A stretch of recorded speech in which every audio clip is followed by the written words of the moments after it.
BA చేసి వస్తాను అంటే ఆయన ఒక మాట అన్నాడండి, రావయ్యా దేవుడు నీకు ఎంఏ నాలెడ్జ్ ఇస్తాడు.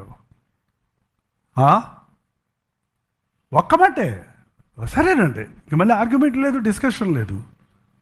సరే ఎప్పుడు వస్తావు, ఎప్పుడు రమ్మంటారు, రేపు బయలుదేరి ఎల్లుండ్రా, కాకినాడ నుండి మెడ్రాస్కి రేపు బయలుదేరి, అంతే. ఆయన మాట ప్రకారం వచ్చాను.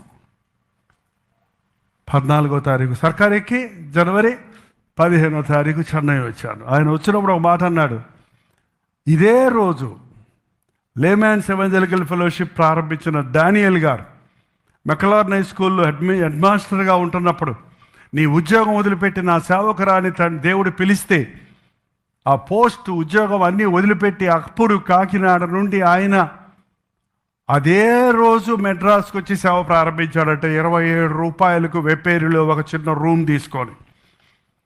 అది ఎంత గొప్ప పరిచర్య అయిందో, నిన్నెలా దేవుడు వాడుకుంటాడో చూద్దాం అన్నాడు. చూస్తున్నారండి పరలోకం నుంచి,